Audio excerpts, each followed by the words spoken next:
Ramai-ramai menghajar SBY, ditulis oleh Ayas di seaword.com. SBY mungkin bisa senasib mirip dengan Soeharto. Setelah berkuasa cukup lama, di hari tua justru tidak mendapat penghormatan dari rakyat. Setidaknya, hanya Soeharto yang setelah lengser namanya berbau busuk. SBY mungkin akan menyusul. Soekarno, Habibie, Gus Dur, dan Megawati hingga saat ini namanya masih harum. SBY mungkin tidak seotoriter Soeharto. SBY juga tidak membuat dirinya berkuasa hingga 32 tahun. Namun saat berkuasa, SBY mampu memoles diri dan keluarganya begitu harum citranya.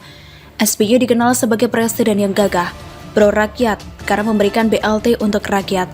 Banyak rakyat yang silau dan tidak tahu kebobrokan pemerintahan SBY. Borok SBY seperti terlihat semua sejak lengser. Jokowi entah sengaja atau disengaja seperti memperlihatkan betapa bobroknya rezim SBY. Korupsi besar-besaran terjadi di era SBY. Tidak tanggung-tanggung, kader Demokrat paling banyak tertangkap korupsi. Hutang luar negeri Indonesia juga membengkak, dipakai buat ajang pencitraan. Ironisnya, justru banyak proyek yang mangkrak karena anggaran habis dikorupsi oleh anak buah SBY di Demokrat. Satu persatu aib SBY terbongkar, lebih-lebih di masa tua SBY, justru semakin baperan dan tidak cantik dalam berpolitik. Sayangnya, ambisi untuk berkuasa belum juga surut. Anaknya yang masih ingusan dipaksa menahkodai kapal besar Demokrat. Akhirnya terkuak jika SBY telah membuat Demokrat seolah partai milik pribadi dan keluarga. Dengan seenaknya mengangkat anaknya menjadi ketua umum Demokrat secara aklamasi. Mulai banyak suara-suara pengkhianatan dari kader Demokrat. Belum dosa masa lalu SBY ke Gus Dur saat dijegal oleh Caimin, juga dosa ke Megawati, lebih-lebih dosa kepada Antasari Azhar. Seolah apa yang terjadi sekarang adalah karma dari perbuatan buruk masa lalu SBY. Simpati rakyat ke SBY paling hanya terlihat ketika Ibu Ani meninggal dunia. Wajar memang, sejahat apapun orangnya, kalau meninggal dunia tetap harus dikasih empati dan didoakan yang terbaik. Setelah kematian Ibu Ani lewat dan mulai dilupakan oleh rakyat, seolah-olah banyak orang yang ingin menghajar SBY. Gelagat seperti itu mulai terlihat ketika SBY memaksa AHY untuk keluar dari militer dan maju di Pilkada DKI 2017. Sebelum keputusan ini dibuat, Demokrat masih cukup kuat, namanya juga masih harum. Namun karena keputusan ini, orang justru menjadi muak dengan SBY.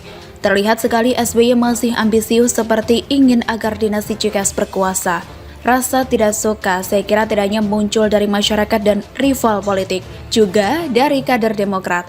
AHY yang tidak pernah melakukan apa-apa sudah mendapatkan jatah cagup dari Demokrat. Saat AHY maju di Pilkada DKI 2017, seperti banyak sekali yang menginginkan AHY kalah.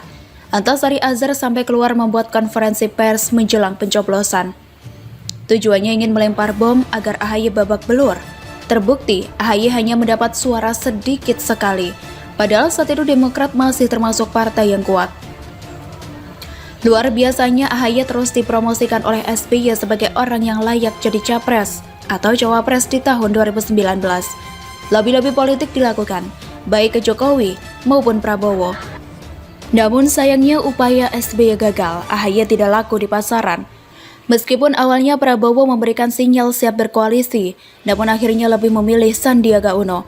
Seperti banyak yang ingin ramai-ramai menghajar SBY.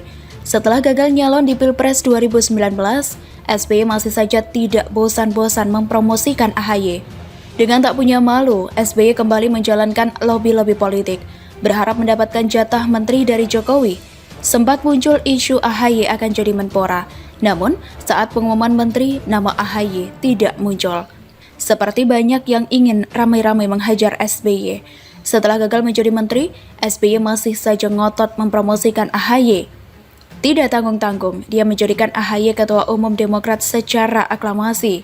Hal ini yang membuat petinggi Demokrat seperti Marzuki Ali membelot sampai akhirnya melahirkan KLB Demokrat dan memutuskan Muldoko sebagai ketua umum Demokrat. Fenomena aneh muncul, seyogyanya banyak masyarakat yang simpati dengan SBY dan AHY karena dikudeta oleh orang yang tidak pernah berkeringat di Demokrat. Namun sejauh ini, masyarakat justru terlihat senang, seolah merasa SBY pantas mendapatkan hal itu, oleh sebab dosa masa lalu yang pernah dilakukan. Aib-aib SBY di masa lalu juga ramai-ramai kembali dibuka oleh masyarakat. Seperti banyak yang ingin ramai-ramai menghajar SBY. Sama-sama pidato, Muldoko bicara Demokrat, di Agus malah ngomongin Muldoko. Ditulis oleh Manuel di seaword.com. Pidato pertama Muldoko sebagai Ketua Umum Demokrat terpilih lewat KLB Deli Serdang sangat menggetarkan jiwa dan raga. Karakternya begitu nyata, terlihat sangat luar biasa. Sosok bapak yang tidak memikirkan dirinya, namun mendengar aspirasi para simpatisan yang sudah jengah. Jengah dengan kebaperan pemimpin lama yang gak punya strategi politik cerdas. Selain playing victim, Demokrat di oposisi. Tapi oposisi yang bikin gaduh selama ini. Muldoko harus datang untuk menyelamatkan Demokrat. Kalimat-kalimatnya membahana. Saya melihat bahwa Muldoko tidak berpikir banyak tentang dirinya. Apa yang ia pikirkan adalah orang-orang partai yang muak sama cara-cara nggak bagus yang dikerjakan kader-kader yang langsung terjun ke lapangan. Dengan modal info dan arahan dari atas yang juga tidak jelas. Dia mengapresiasi semua orang yang sudah berani memperjuangkan cita-cita untuk kesatuan Partai Demokrat yang demokratis, terbuka, dan modern. Sebelum Muldoko datang ke Deli Serdang, dia memastikan terlebih dahulu soal keberadaan Munas KLB. Setelah ada kepastian, maka dia sukarela datang ke Deli Serdang walaupun saat itu keadaan sulit. Dia sudah sangat menghargai perbedaan pendapat di KLB ini. Ada yang memilih Muldoko, ada yang memilih Marzuki Ali. Ini adalah demokrasi. Dia tidak memiliki kekuatan untuk memaksa para simpatisan untuk memilih dia. Tapi ia yakin bahwa para pemilih memiliki keyakinan. Pemilih percaya kepada Muldoko punya latar belakang baik di militer dan politik. Untuk kita ketahui bersama, Agus dan Bambang alias SBY itu kan juga berlatar belakang militer. Tapi rasanya kalau dibandingkan Muldoko, mereka kurang greget. Bukan panglima sih, tapi pernah menjabat panglima di era Susilo dan Jokowi. Muldoko tidak sombong, dia baik hati. Muldoko membesarkan hati para simpatisan Demokrat.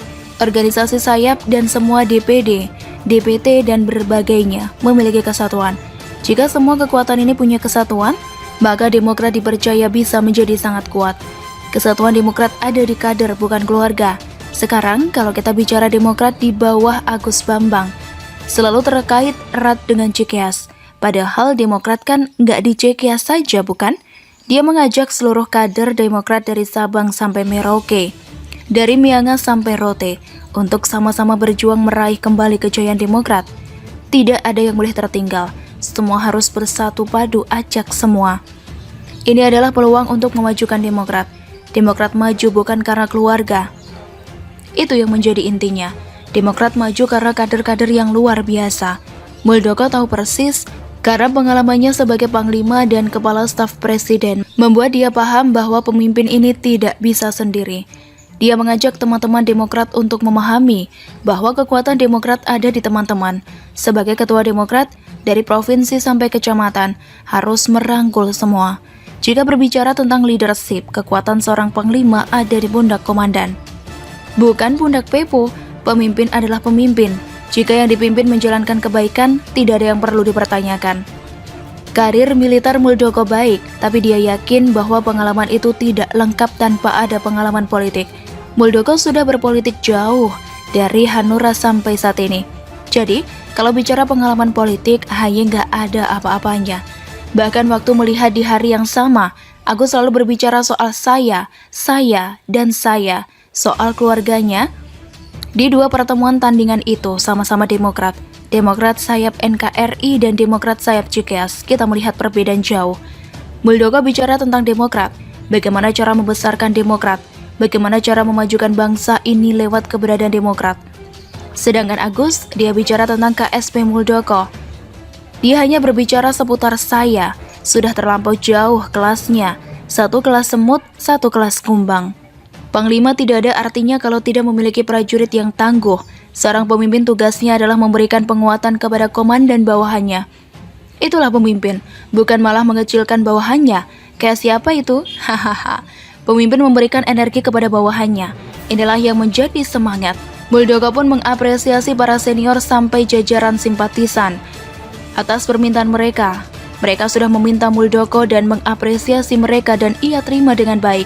Teriakan 3 kali Demokrat ini membuat semangat Demokrat kembali berjaya. Sifat saya di diri Muldoko sudah sangat terkikis oleh pengalaman. Dia tidak banyak berbicara tentang saya, namun Muldoko berbicara tentang kita, kalian, dan kami. Atau jangan-jangan ini dendamnya Agus untuk hancurkan Demokrat, karena karir militernya pernah dihentikan untuk hasrat politik DKI yang ternyata gagal. Semoga saja enggak ya.